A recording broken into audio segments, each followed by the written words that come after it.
తెలుగు భాషా గొప్పతనాన్ని ప్రపంచానికి చాటి చెప్పాలని మాజీ ఉపరాష్ట్రపతి వెంకయ్య నాయుడు విజ్ఞప్తి చేశారు.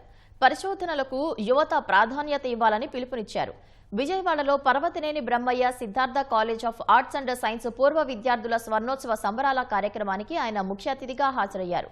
పూర్వీకులు మనకి అందించిన సంస్కృతి సాంప్రదాయాలను భవిష్యత్ తరాలకు అందించాలన్న వెంకయ్య నాయుడు డిగ్రీల కన్నా పరిజ్ఞానం ముఖ్యమనేది గుర్తించాలన్నారు.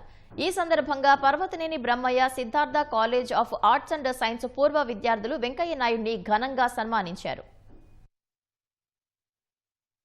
జీవితంలో ఉన్నత స్థానానికి ఎదిగిన అంత పైకి వెళ్లిన విద్యను అభ్యసించిన కళాశాలను గుర్తుపెట్టుకోవాలి.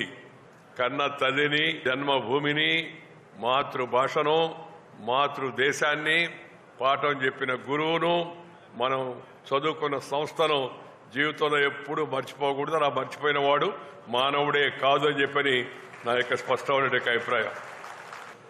జూనియర్ విద్యార్థులకు కెరియర్ గైడెన్స్ ఇవ్వడంతో పాటు ప్రతిభావంతులైన పేద విద్యార్థులకు ఆర్థిక సహాయం అందించడం కూడా పూర్వ విద్యార్థులు చేపట్టాలని చెప్పని నేను కోరుకుంటున్నాను. కులము కన్నా గుణము మిన్నా, ధనము కన్నా గుణము మిన్నా, చదువు కన్నా సంస్కారం మిన్నా అనే విషయాన్ని గుర్తించి విద్యావేత్తలు అలాగే విద్యారంగంలో పనిచేసే వాళ్ళందరూ ఈ మూడు విషయాలపైన ఎక్కువగా దృష్టి పెట్టి సరైన దిశలో సమాజం వెళ్లేట్టుగా సరైన పద్ధతిలో మనం సమాజంలో విభిన్న రంగాల్లో పనిచేసే వ్యక్తులు శక్తులు అందరూ కూడా ఆ దిశలో ముందుకు వెళ్లేట్టుగా మనం పునరంకితం కావాల్సిన అవసరం ఎంతో ఉంది.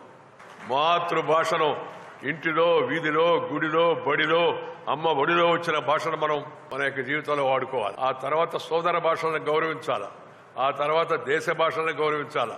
ఆ తర్వాత ప్రపంచ భాషలను గౌరవించాలి. అసలు భాష మర్చిపోయి అమ్మ భాష మర్చిపోయి ఇతర భాషలో మాట్లాడడం, అది ఆ వ్యామోహాన్ని మనం దూరం చేసుకోవాల్సిన అవసరం ఉందని చెప్పి మనం చేస్తున్నాను. ఎక్కడికి వెళ్ళినా సరే మనం చూస్తే, మన మాట చూస్తే, మన వ్యవహారం చూస్తే, మన సాంప్రదాయం చూస్తే, మన పద్ధతి చూస్తే వీడు తెలుగువాడు, వీడు భారతీయుడు అనే విధంగా గుర్తించే విధంగా మన అందరం కూడా మెరగాల్సిన అవసరం ఎంతో ఉంది. మన కుటుంబాలను ఆ విధంగా ముందుకు తీసుకెళ్లాల్సిన అవసరం ఎంతో ఉంది.